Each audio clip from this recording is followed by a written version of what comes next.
हाँ जी, स्वागत है तुहाडा सारिਆਂ ਦਾ ਆਪਣੇ YouTube ਚੈਨਲ ਤੇ। ਅੱਜ ਆਪਾਂ ਜਿਹੜਾ PTI ਦੀ 2000 ਪੋਸਟ ਆ ਰਹੀ ਹੈਗੀ ਉਹਦੀ ਪ੍ਰੈਪਰੇਸ਼ਨ ਸਟਾਰਟ ਕਰਨ ਲੱਗਿਆਂਗੇ, ਜਿਹਦੇ ਵਿੱਚ ਆਪਾਂ ਪਹਿਲਾਂ ਅਨੋਟਮੀ ਡਿਸਕਸ ਕਰਾਂਗੇ। ਉਹ 'ਚ ਫਸਟ ਟੌਪਿਕ ਹੈ ਜਿਹੜਾ ਆਪਣਾ ਡਾਈਜੈਸਟਿਵ ਸਿਸਟਮ ਹੈ, digestive system of human beings. ਸਾਰੇ ਸਿਸਟਮ ਹੈ ਆਪਣੇ ਸਿਲੇਬਸ ਦੇ ਵਿੱਚ, ਰੈਸਪੀਰੇਟਰੀ ਸਿਸਟਮ, ਐਕਸਕ੍ਰੀਟਰੀ ਸਿਸਟਮ ਹੈ ਨਾ, ਬਲੱਡ ਸਰਕੂਲੇਸ਼ਨ, ਮਸਕੂਲਰ ਸਿਸਟਮ, ਆਪਾਂ ਸਾਰੇ 1 ਬਾਏ 1 ਡਿਸਕਸ ਕਰਾਂਗੇ, ਪਲੱਸ ਨਾਲ ਦੀ ਨਾਲ ਉਹਨਾਂ ਦੇ MCQs ਵੀ ਡਿਸਕਸ ਕਰਦੇ ਰਹਾਂਗੇ। ਹਾਂਜੀ, ਸਟਾਰਟ ਕਰਦੇ ਆਪਾਂ ਅੱਜ ਦਾ ਟੌਪਿਕ। ਉਸ ਤੋਂ ਪਹਿਲਾਂ ਮੈਂ ਗੁਜ਼ਾਰਿਸ਼ ਕਰਦੀ ਹਾਂ, ਜੇਕਰ ਤੁਸੀਂ ਚੈਨਲ 'ਤੇ ਨਵੇਂ ਹੋ, ਫਸਟ ਟਾਈਮ ਵਿਜ਼ਿਟ ਕਰ ਰਹੇ ਹੋ, ਕਾਈਂਡਲੀ ਚੈਨਲ ਨੂੰ ਸਬਸਕ੍ਰਾਈਬ ਜ਼ਰੂਰ ਕਰ ਲਓ ਤਾਂ ਕਿ ਹਰ ਆਉਣ ਵਾਲੀ ਨੈਕਸਟ ਵੀਡੀਓ ਦੀ ਅਪਡੇਟ ਤੁਹਾਡੇ ਤੱਕ ਪਹੁੰਚ ਸਕੇ। Digestive system of human beings, ਇਹ ਇੱਕ ਸਿੰਪਲ ਜਿਹੀ ਡਾਇਗਰਾਮ ਹੈ ਡਾਈਜੈਸਟਿਵ ਸਿਸਟਮ ਦੀ। ਬੇਸ਼ੱਕ ਆਪਾਂ ਇੱਥੇ ਜਿਹੜੀਆਂ ਟਰਮਸ ਨੇ ਕਿ ਉਹ ਇੰਗਲਿਸ਼ ਦੇ ਯੂਜ਼ ਕਰ ਰਹੀਆਂ ਨੇ, ਬਟ ਆਪਾਂ ਐਕਸਪਲੇਨ ਪੰਜਾਬੀ 'ਚ ਕਰਾਂਗੇ ਅਤੇ MCQ ਆਪਾਂ ਦੋਨੋਂ ਲੈਂਗੁਏਜ ਦੇ ਵਿੱਚ ਡਿਸਕਸ ਕਰਾਂਗੇ। ਆ ਫਸਟ ਹੈ ਸਲਾਈਵਰੀ ਗਲੈਂਡਸ, ਜਿਹੜੇ ਸਲਾਈਵਾ ਪ੍ਰੋਡਿਊਸ ਕਰਦੇ ਨੇਗੇ। Second gall bladder, pancreas, large intestine, small intestine, rectum ਅਤੇ ਐਨਸ। ਇਹ ਕਿਹੜੀ ਆ ਗਈਆਂ ਮੇਨ ਪਾਰਟਸ ਆ ਗਏ ਆਪਣੇ ਡਾਈਜੈਸਟਿਵ ਸਿਸਟਮ ਦੇ। ਹਾਂਜੀ, ਸਭ ਤੋਂ ਪਹਿਲਾਂ ਆ ਗਿਆ ਬਕਲ ਕੈਵਿਟੀ। ਬਕਲ ਕੈਵਿਟੀ ਬੇਸਿਕਲੀ ਆਪਾਂ ਮਾਊਥ ਨੂੰ ਕਹਿ ਦਿੰਦੇ ਹਾਂ, ਜਿਹੜਾ ਆਪਣਾ ਮੂੰਹ ਹੋ ਗਿਆ, ਠੀਕ ਹੈ। ਜਿਹੜੀ ਆਪਣੀ ਡਾਈਜੈਸਟਿਵ ਪ੍ਰੋਸੈਸ ਹੈਗੀ ਉਹ ਕਿੱਥੋਂ ਸ਼ੁਰੂ ਹੁੰਦੀ ਹੈਗੀ? ਆਪਣੇ ਮੂੰਹ ਤੋਂ ਸ਼ੁਰੂ ਹੁੰਦੀ ਹੈ। ਫਸਟ ਕੁਐਸਚਨ ਇਹ ਬਣ ਸਕਦਾ ਕਿ ਕਿਹੜੇ ਜਿਹੜੇ ਆਪਣੇ ਔਰਗਨ ਤੋਂ ਜਿਹੜੀ ਡਾਈਜੈਸਟਿਵ ਸਿਸਟਮ ਦੀ ਪ੍ਰੋਸੈਸ ਹੈ ਉਹ ਬਿਗਨ ਕਰਦੀ ਹੈਗੀ, ਉਹਨੂੰ ਬਕਲ ਕੈਵਿਟੀ ਵੀ ਕਿਹਾ ਜਾਂਦਾ ਅਤੇ ਉਹਨੂੰ ਮਾਊਥ ਵੀ ਕਿਹਾ ਜਾ ਸਕਦਾ ਹੈਗਾ। Starting at the lips, it consist of the oral cavity, ਟੰਗ, ਜੌ ਐਂਡ ਥਰੋਟ। ਜਿਹੜੇ ਆ ਗਏ ਸਟਾਰਟਿੰਗ 'ਚ, ਦੇਖੋ ਆ ਔਰਲ ਕੈਵਿਟੀ ਆ, ਉਸ ਤੋਂ ਬਾਅਦ ਆਪਣੇ ਦੰਦ ਆ ਗਏ ਅਤੇ ਫਿਰ ਆਪਣਾ ਜਵਾੜਾ ਆ ਜਾਂਦਾ, ਜੌ ਅਤੇ ਥਰੋਟ, ਫਿਰ ਗਲਾ ਆ ਜਾਂਦਾ ਹੈਗਾ, ਠੀਕ ਹੈ। ਇਹ ਮੇਨ ਪਾਰਟ ਆ ਗਈ।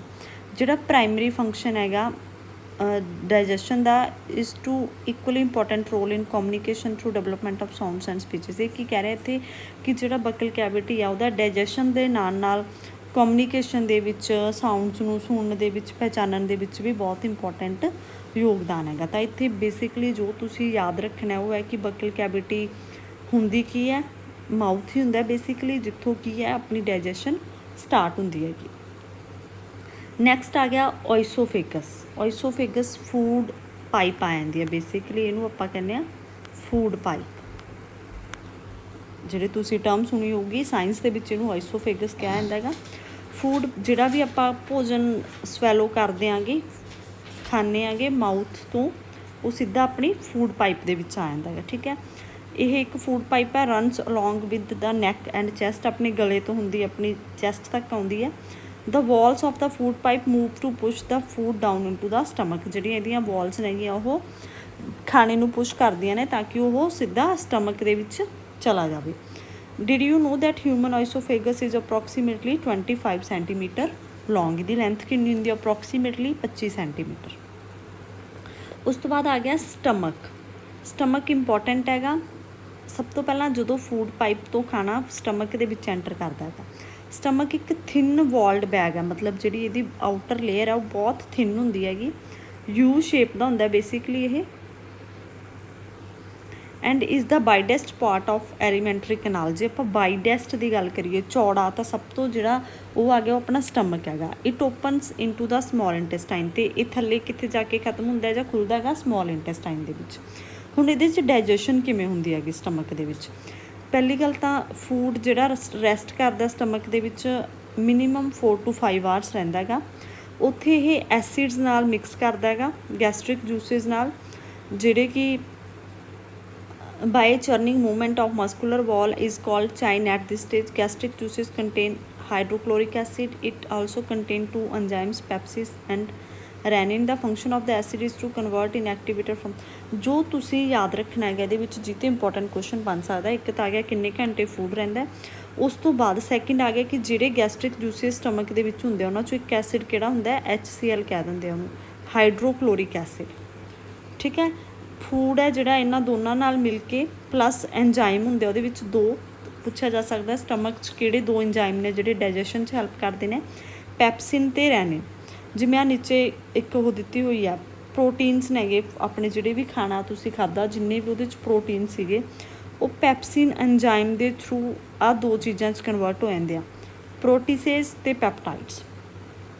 ਆ ਬੇਸ਼ੱਕ ਤੁਹਾਡੇ ਨਾ ਯਾਦ ਰਵੇ ਕਿ ਕਨਵਰਟ ਕਿਹਦੇ 'ਚ ਹੁੰਦੇ ਆ, ਬਟ ਐਂਜ਼ਾਈਮ ਜ਼ਰੂਰ ਯਾਦ ਰੱਖਣਾ ਤੁਸੀਂ, ਪੈਪਸਿਨ ਐਂਜ਼ਾਈਮ ਹੈਗਾ।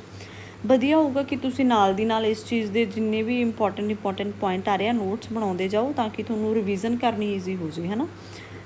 ਉਸ ਤੋਂ ਬਾਅਦ ਫੰਕਸ਼ਨ ਕੀ ਹੈ ਸਟਮਕ ਦਾ ਮੇਨ, ਜਿਵੇਂ ਆਪਾਂ ਹਾਈਡਰੋਕਲੋਰਿਕ ਐਸਿਡ ਦੀ ਗੱਲ ਕੀਤੀ, ਜੂਸਿਸ ਦੀ ਗੱਲ ਕੀਤੀ, ਡਾਈਜੈਸਟਿਵ ਜੂਸਿਸ ਦੀ, ਉਹ ਸਟਮਕ ਦੀ ਹੀ ਇਨਰ ਲਾਈਨਿੰਗ 'ਚੋਂ ਸੀਕ੍ਰੀਟ ਹੁੰਦੇ ਨੇਗੇ, ਉੱਥੋਂ ਹੀ ਨਿਕਲਦੇ ਨੇਗੇ।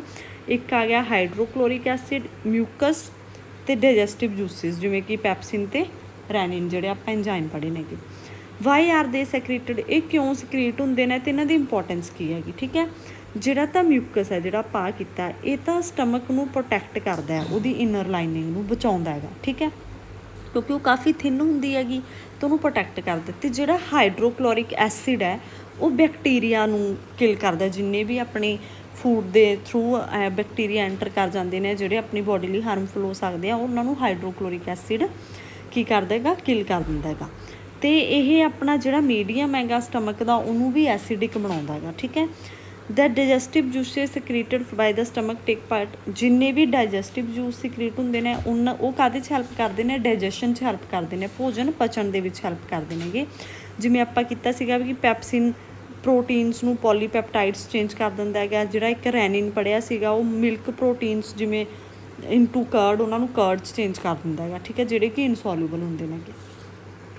ਮੇਨ ਇੱਥੇ ਜਿਹੜਾ ਕੁਐਸਚਨ ਬਣ ਸਕਦਾ, ਪਹਿਲਾ ਆ ਗਿਆ ਮਿਊਕਸ ਦਾ ਕੀ ਫੰਕਸ਼ਨ ਹੈ, ਪ੍ਰੋਟੈਕਟ ਦੀ ਇਨਰ ਲਾਈਨਿੰਗ ਨੂੰ, ਸਟਮਕ ਦੀ ਇਨਰ ਲਾਈਨਿੰਗ ਨੂੰ ਬਚਾਉਣਾ।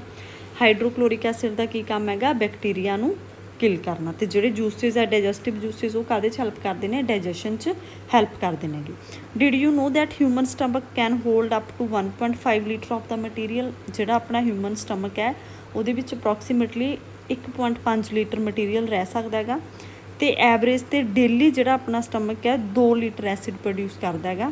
ਜਦੋਂ ਆਪਾਂ ਕੁਛ ਇੱਦਾਂ ਦਾ ਖਾ ਲੈਂਦੇ ਹਾਂ ਜਿਹਦੇ ਵਿੱਚ ਆਲਰੇਡੀ ਐਸਿਡ ਹੁੰਦਾ ਹੈਗਾ ਅਤੇ 2 ਲੀਟਰ ਸਟਮਕ ਦੁਆਰਾ ਪ੍ਰੋਡਿਊਸ ਹੁੰਦਾ, ਅਤੇ ਜਦੋਂ ਇਹਦੀ ਕੁਆਂਟਿਟੀ ਵੱਧ ਜਾਂਦੀ ਹੈ ਅਤੇ ਫਿਰ ਆਪਾਂ ਨੂੰ ਐਸੀਡਿਟੀ ਦੀ ਪ੍ਰੋਬਲਮ ਹੁੰਦੀ ਹੈਗੀ। ਅਤੇ ਜਿਹੜਾ ਫੂਡ ਆ ਆਪਣੇ ਸਟਮਕ ਦੇ ਵਿੱਚ 2 ਤੋਂ 3 ਕਹਿ ਸਕਦੇ ਹੋ, ਜਾਂ 3 ਤੋਂ 4 ਆਵਰ ਰਹਿੰਦਾ ਹੀ ਰਹਿੰਦਾ ਹੈਗਾ। ਉਸ ਤੋਂ ਬਾਅਦ ਆ ਗਈ ਸਮੋਲ ਇੰਟੈਸਟਾਈਨ, ਛੋਟੀ ਅੰਤੜੀ ਜਿਹਨੂੰ ਆਪਾਂ ਕਹਿ ਦਿੰਦੇ ਹੈਗੇ। ਜਿਹੜਾ ਸਟਮਕ ਦਾ ਫੂਡ ਹੈਗਾ ਉਹ ਸਾਰਾ ਕਿੱਥੇ ਚਲਾ ਜਾਂਦਾ, ਸਮੋਲ ਇੰਟੈਸਟਾਈਨ 'ਚ ਚਲਾ ਜਾਂਦਾ ਹੈਗਾ। ਸਮੋਲ ਇੰਟੈਸਟਾਈਨ ਹਾਈਲੀ ਕੁਆਇਲਡ ਮਤਲਬ ਇੱਦਾਂ, ਠੀਕ ਹੈ, ਵੀ ਮੁੜੀ ਧੁੜੀ ਹੁੰਦੀ ਹੈਗੀ, ਟਿਊਬ ਲਾਈਕ ਸਟਰਕਚਰ ਹੈਗੀ ਇਹਦੀ। 7.5 ਮੀਟਰ ਇਹਦੀ ਲੈਂਥ ਹੈਗੀ, ਇੱਥੇ ਕੁਐਸਚਨ ਬਣ ਸਕਦਾ ਹੈਗਾ। It receives secretion from liver and pancreas in the form of bile and pancreatic juice, very important. ਇੱਕ ਵਰਡ ਆਇਆ ਲੀਵਰ, ਇੱਕ ਆਇਆ ਪੈਨਕ੍ਰੀਆਸ। ਲੀਵਰ ਵੀ ਤੁਸੀਂ ਸੁਣਿਆ ਹੋਊਗਾ, ਪੈਨਕ੍ਰੀਆਸ ਵੀ ਸੁਣਿਆ ਹੋਊਗਾ। ਲੀਵਰ ਕਿਹੜਾ ਜੂਸ ਸਿਕ੍ਰੀਟ ਕਰਦਾ ਹੈ, ਬਾਇਲ ਜੂਸ, ਇਹ 'ਤੇ ਕੁਐਸਚਨ ਬਣੂਗਾ। ਪੈਨਕ੍ਰੀਆਸ ਕਿਹੜਾ ਕਰਦਾ ਹੈ, ਪੈਨਕ੍ਰੀਆਟਿਕ ਜੂਸ, ਉਹਦੇ ਨਾਮ 'ਤੇ ਹੀ ਹੈਗਾ, ਠੀਕ ਹੈ। Apart from these the walls of the small intestine also secrete juices, ਜਿਹੜੇ ਇਹਦੀਆਂ ਆਊਟਰ ਬੋਲਸ ਆ ਗਈਆਂ ਉਹ ਵੀ ਜੂਸਿਸ ਕੀ ਕਰਦੇ ਨੇ, ਸਿਕ੍ਰੀਟ ਕਰਦੀਆਂ ਨੇਗੀਆਂ। When the partially digested food reaches the small intestine, the juices secreted by small intestine complete the process of digestion. The secreted juices in the small intestine consists of maltase, sarcase, lactase, peptidase and lactase. ਇਹ enzymes ਨੇਗੇ ਜਿੰਨੇ ਵੀ ਨੇ ਇਹ, ਠੀਕ ਹੈ। ਉਸ ਤੋਂ ਬਾਅਦ ਮੇਨ ਗੱਲ ਇਹ ਆ ਗਈ ਕਿ ਜਦੋਂ ਫੂਡ ਸਟਮਕ ਤੋਂ ਸਮੋਲ ਇੰਟੈਸਟਾਈਨ 'ਚ ਐਂਟਰ ਕਰਦਾ ਤਾਂ ਉੱਥੇ ਬੇਸਿਕਲੀ ਮੇਨ 2 ਜੂਸ ਆ ਗਏ, ਬਾਈਲ ਜੂਸ ਅਤੇ ਪੈਨਕ੍ਰੀਆਟਿਕ ਜੂਸ, ਜਿਹੜੇ ਕਾਹਦੇ 'ਚ ਹੈਲਪ ਕਰਦੇ ਨੇਗੇ, ਡਾਈਜੈਸ਼ਨ 'ਚ ਹੈਲਪ ਕਰਦੇ ਨੇਗੇ। ਨੈਕਸਟ ਡਾਈਜੈਸ਼ਨ ਇਨ ਸਮੋਲ ਇੰਟੈਸਟਾਈਨ, ਇੱਥੇ ਇੱਕ ਆ ਵਰਡ ਹੈ ਯਾਦ ਰੱਖਿਓ, ਡਾਇਡੋਨੀਅਮ। ਇਹ ਸਮੋਲ ਇੰਟੈਸਟਾਈਨ ਦਾ ਇੱਕ ਪਾਰਟ ਹੈ ਜਿਹਦੇ 'ਚ ਡਾਈਜੈਸ਼ਨ ਬੇਸਿਕਲੀ ਹੁੰਦੀ ਹੈਗੀ, ਠੀਕ ਹੈ, ਇਹ ਪੁੱਛਿਆ ਜਾ ਸਕਦਾ ਤੁਹਾਨੂੰ। ਉਸ ਤੋਂ ਬਾਅਦ ਆਪਾਂ ਇੱਕ ਆ ਕਰਿਆ ਕਿ ਲੀਵਰ ਤੋਂ ਕਿਹੜਾ ਜੂਸ ਮਿਲਦਾ ਹੈ, ਬਾਇਲ ਜੂਸ। ਪੈਨਕ੍ਰੀਆਸ ਤੋਂ ਕਿਹੜਾ ਜੂਸ ਮਿਲਦਾ ਹੈ, ਪੈਨਕ੍ਰੀਆਟਿਕ ਜੂਸ, ਠੀਕ ਹੈ। ਅਤੇ the bile juice is secreted by liver, it does not contain any enzyme, still it helps for digestion. ਇਹ ਜਿਹੜੇ ਫੈਟਸ ਹੁੰਦੇ ਹੈਗੇ ਉਹਨਾਂ ਨੂੰ ਸਿੰਪਲ ਪ੍ਰੋਟੀਨਸ ਦੇ ਵਿੱਚ ਜਾਂ ਡ੍ਰੋਪਲੇਟਸ ਦੇ ਵਿੱਚ ਚੇਂਜ ਕਰ ਦਿੰਦਾ ਹੈਗਾ, ਠੀਕ ਹੈ। ਉਸ ਤੋਂ ਬਾਅਦ ਜਿਵੇਂ ਆਹ ਤੁਸੀਂ 2-3 ਯਾਦ ਰੱਖ ਸਕਦੇ ਹੋ, ਆਹ ਇੰਪੋਰਟੈਂਟ ਹੈ। ਸਟਾਰਚ ਡਾਈਸੈਕਰਾਈਡਸ ਦੇ ਵਿੱਚ ਚੇਂਜ ਹੁੰਦਾ ਹੈ ਥਰੂ ਐਮੀਲੇਸ, ਇਹਦੇ ਨੋਟਸ ਬਣਾ ਲਿਓ। ਨਿਊਕਲਿਕ ਐਸਿਡ ਨਿਊਕਲੀਏਸ ਦੇ ਥਰੂ ਨਿਊਕਲੀਓਟਾਈਡਸ ਅਤੇ ਨਿਊਕਲੀਓਸਾਈਡਸ 'ਚ ਚੇਂਜ ਹੁੰਦੇ ਨੇਗੇ, ਠੀਕ ਹੈ। ਸਿਮਿਲਰਲੀ ਇਹਦੇ ਵਿੱਚ ਵੀ ਤੁਸੀਂ ਆਹ ਵਾਲਾ ਇੰਪੋਰਟੈਂਟ ਹੈ ਅਤੇ ਯਾਦ ਰੱਖਣਾ ਵੀ ਸੌਖਾ ਹੈ। ਮਾਲਟੋਜ਼ ਗਲੂਕੋਜ਼ 'ਚ ਚੇਂਜ ਹੁੰਦਾ ਹੈ ਮਾਲਟੇਜ਼ ਦੇ ਥਰੂ, ਲੈਕਟੋਜ਼ ਲੈਕਟੇਜ਼ ਦੇ ਥਰੂ, ਸੁਕਰੋਜ਼ ਸੁਕਰੇਜ਼ ਦੇ ਥਰੂ। ਬਸ ਉਹ ਦੀ ਜਗ੍ਹਾ 'ਤੇ ਇਹ ਲੱਗਿਆ ਗਾ, ਹੈ ਨਾ, ਇਹਨੂੰ ਥੋੜ੍ਹਾ ਜਿਹਾ ਤੁਸੀਂ ਚੇਤੇ ਰੱਖ ਲਿਓ। ਨਿਊਕਲੀਓਟਾਈਡੇਜ਼ ਤੇ ਸ਼ੁਰੂ ਨਿਊਕਲੀਓਸਾਈਡਸ ਚੇਂਜ ਹੁੰਦੇ ਆ, ਨਿਊਕਲੀਓਸਾਈਡੇਜ਼ ਤੇ ਸ਼ੁਰੂ ਸ਼ੂਗਰ ਤੇ ਬੇਸਿਸ 'ਚ ਚੇਂਜ ਹੋ ਜਾਂਦੇ ਨੇ। ਨੈਕਸਟ ਆ ਗਿਆ liver. What is the function of liver in the digestive system. ਇਹ ਸਭ ਤੋਂ ਪਹਿਲਾ ਕੁਐਸਚਨ ਕੀ, ਇਹ ਸਭ ਤੋਂ ਲਾਰਜੈਸਟ ਗਲੈਂਡ ਆ ਆਪਣੀ ਬੋਡੀ ਦਾ, ਠੀਕ ਹੈ। ਰੈਡਿਸ਼ ਬਰਾਊਨ ਕਲਰ ਦਾ ਹੁੰਦਾ ਹੈਗਾ, ਇਹ ਰਾਈਟ ਸਾਈਡ 'ਤੇ ਹੁੰਦਾ ਹੈਗਾ। The main function of the liver is to secrete bile juice. ਆਪਾਂ ਪਹਿਲਾਂ ਵੀ ਕੀਤਾ ਕਿ ਬਾਇਲ ਜੂਸ ਕਿਹੜੇ ਔਰਗਨ ਦੁਆਰਾ ਸਿਕ੍ਰੀਟ ਕੀਤਾ ਜਾਂਦਾ ਹੈਗਾ, ਲੀਵਰ ਦੁਆਰਾ। ਅਤੇ ਇਹ ਜਿਹੜਾ ਕਿ ਬਾਇਲ ਜੂਸ ਹੈ ਉਹ ਕਿੱਥੇ ਸਟੋਰ ਹੁੰਦਾ ਹੈਗਾ, ਗਾਲ ਬਲੈਡਰ ਦੇ ਵਿੱਚ, ਠੀਕ ਹੈ। ਨੈਕਸਟ ਆ ਗਿਆ ਪੈਨਕ੍ਰੀਆਸ। ਪੈਨਕ੍ਰੀਆਸ ਵੀ ਆਪਾਂ ਪੜ੍ਹਿਆ ਸੀਗਾ। Pancreas is the large cream coloured gland, ਇਹ ਵੀ ਇੰਪੋਰਟੈਂਟ ਹੈਗਾ। It is situated below the stomach.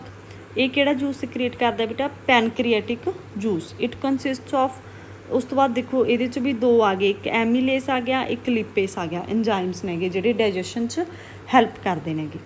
These juices take part in the digestion of carbohydrates and proteins and breaking them into simple। ਜਿੰਨੇ ਵੀ ਆਪਾਂ ਕੋਈ ਵੀ ਆਪਾਂ carb ਲੈ ਰਹੇ ਆਂਗੇ ਚਾਹੇ ਪ੍ਰੋਟੀਨ ਲੈ ਰਹੇ ਆਂਗੇ ਤਾਂ ਜਿਹੜੇ ਆ ਨੇਗੇ ਐਂਜ਼ਾਈਮਸ ਨੇਗੇ ਐਮੀਲੇਸ ਤੇ ਲਿਪੇਸ, ਇਹਨੂੰ ਸਿੰਪਲ ਫੈਟ ਦੇ ਵਿੱਚ ਕਨਵਰਟ ਕਰ ਦਿੰਦੇ ਆ, ਕੰਪਲੈਕਸ ਫੈਟ ਤੋਂ ਸਿੰਪਲ ਫੈਟ ਦੇ ਵਿੱਚ, ਠੀਕ ਹੈ। ਨੈਕਸਟ ਆ ਗਿਆ ਆਪਣਾ ਲਾਰਜ ਇੰਟੈਸਟਾਈਨ। ਲਾਰਜ ਇੰਟੈਸਟਾਈਨ ਦਾ ਇਹਦੇ ਵਿੱਚ ਬੇਸਿਕਲੀ ਮੇਨ ਪ੍ਰੋਸੈਸਿਸ ਆ ਗਈਆਂ ਜਿਹੜੀਆਂ ਲਾਰਜ ਇੰਟੈਸਟਾਈਨ 'ਚ ਆ ਜਾਂਦੀਆਂ ਨੇਗੀਆਂ। ਅਸੀਮੀਲੇਸ਼ਨ ਹੋ ਗਿਆ, ਜਿਵੇਂ ਈਜੈਸ਼ਨ ਹੋ ਗਿਆ। The digested food get absorbed into the blood vessels in the small intestine is transported to all the parts of the body. This process is called assimilation. ਦੇਖੋ ਸਮਾਲ ਇੰਟੈਸਟਾਈਨ 'ਚ ਫੂਡ ਸੀਗਾ, ਸਮਾਲ ਇੰਟੈਸਟਾਈਨ ਦੇ ਵਿੱਚੋਂ ਜਿਹੜਾ food ਆਪਾਂ absorb ਕਰ ਲਿਆ, ਜਿਹੜੇ ਨਿਊਟਰੀਐਂਟਸ ਆਪਾਂ ਨੂੰ ਚਾਹੀਦੇ ਸੀ, ਵਿਟਾਮਿਨਸ ਚਾਹੀਦੇ ਸੀ, ਉਹ ਸਾਰੇ ਕੀ ਨੇ ਆਪਣੇ ਬਲੱਡ ਵੈਸਲਸ ਦੇ ਥਰੂ ਆਪਣੇ ਸਾਰੇ ਸਰੀਰ ਦੇ ਵਿੱਚ ਚਲੇ ਜਾਂਦੇ ਨੇ। ਅਤੇ ਇਹ ਪ੍ਰੋਸੈਸ ਨੂੰ ਕੀ ਕਹਿੰਦੇ ਨੇ, ਅਸੀਮੀਲੇਸ਼ਨ ਕਹਿੰਦੇ ਨੇ। ਅਤੇ ਲਾਰਜ ਇੰਟੈਸਟਾਈਨ 'ਚ ਕੀ ਹੁੰਦਾ ਹੈਗਾ, ਜਿਹੜਾ ਆਪਾਂ ਪਾਣੀ ਲਾਰਜ ਇੰਟੈਸਟਾਈਨ ਨੇ ਅਬਜ਼ੋਰਬ ਕਰ ਲਿਆ ਅਤੇ ਰਿਮੇਨਿੰਗ ਸੋਲਟ ਜਿਹੜੇ ਆਪਾਂ ਨੂੰ ਨਹੀਂ ਚਾਹੀਦੇ ਸੀਗੇ, ਅਨਡਾਈਜੈਸਟਡ ਫੂਡ ਜਿਹਨੂੰ ਆਪਾਂ ਕਹਿੰਦੇ, ਜਿਹੜਾ ਆਪਣੇ ਹਜ਼ਮ ਨਹੀਂ ਹੋਇਆ, ਉਹ ਕਿੱਥੇ ਚਲਾ ਗਿਆ, ਲਾਰਜ ਇੰਟੈਸਟਾਈਨ ਦੇ ਵਿੱਚ। ਉੱਥੋਂ ਉਹ ਰੈਕਟਮ ਦੇ ਵਿੱਚ ਐਂਟਰ ਕਰ ਦਿੰਦਾ ਹੈਗਾ ਜਿੱਥੇ ਵੇਸਟ ਮਟੀਰੀਅਲ ਸਟੋਰ ਹੁੰਦਾ ਹੈਗਾ, ਠੀਕ ਹੈ। ਅਤੇ ਉਸ ਤੋਂ ਬਾਅਦ ਜਿਹੜਾ ਮਟੀਰੀਅਲ ਆਪਣੀ ਬੋਡੀ ਤੋਂ ਰਿਮੂਵ ਆਊਟ ਹੋ ਜਾਂਦਾ ਥਰੂ ਐਨਸ, ਅਤੇ ਇਸ ਪ੍ਰੋਸੈਸ ਨੂੰ ਕੀ ਕਹਿੰਦੇ ਨੇ, ਈਜੈਸ਼ਨ ਪ੍ਰੋਸੈਸ ਕਹਿੰਦੇ ਨੇ। ਇੱਥੇ ਦੋ ਪ੍ਰੋਸੈਸਿਸ ਆਈਆਂ, ਅਸੀਮੀਲੇਸ਼ਨ ਅਤੇ ਈਜੈਸ਼ਨ। ਆਈ ਹੋਪ ਬੇਟਾ ਤੁਹਾਨੂੰ ਇਹ ਜਿਹੜਾ ਇਹਦਾ ਬੇਸਿਕ ਕਨਸੈਪਟ ਹੈ ਡਾਈਜੈਸ਼ਨ ਦਾ, ਆਪਾਂ ਜ਼ਿਆਦਾ ਡੀਪ ਨਹੀਂ ਗਏ ਕਿਉਂਕਿ ਕੁਐਸਚਨਸ MCQ ਦੀ ਫੋਰਮ 'ਚ ਹੀ ਆਉਣਗੇ ਤੁਹਾਨੂੰ, ਅਤੇ ਤੁਹਾਨੂੰ ਇੱਕ ਬੇਸਿਕਲੀ ਆਈਡੀਆ ਹੋਣਾ ਚਾਹੀਦਾ ਕਿ ਡਾਈਜੈਸ਼ਨ 'ਚ, ਡਾਈਜੈਸਟਿਵ ਸਿਸਟਮ 'ਚ ਕਿਹੜੀਆਂ ਪ੍ਰੋਸੈਸਿਸ ਆ ਜਾਂਦੀਆਂ ਨੇ, ਕਿਹੜੇ ਔਰਗਨ ਦਾ ਮੇਨ ਕੀ ਕੰਮ ਹੈਗਾ। ਮੈਨੂੰ ਉਮੀਦ ਹੈ ਤੁਹਾਨੂੰ ਸਾਰਿਆਂ ਨੂੰ ਸਮਝ ਆ ਗਿਆ ਹੋਊਗਾ। ਜੇਕਰ ਕਿਸੇ ਨੂੰ ਕੋਈ ਡਾਊਟ ਹੋਇਆ ਤਾਂ ਤੁਸੀਂ ਕਮੈਂਟ ਸੈਕਸ਼ਨ ਦੇ ਵਿੱਚ ਪੁੱਛ ਸਕਦੇ ਹੋਗੇ। ਬਾਕੀ ਜੁੜੇ ਰਹੋ ਆਪਣੇ ਚੈਨਲ ਦੇ ਨਾਲ। ਧੰਨਵਾਦ।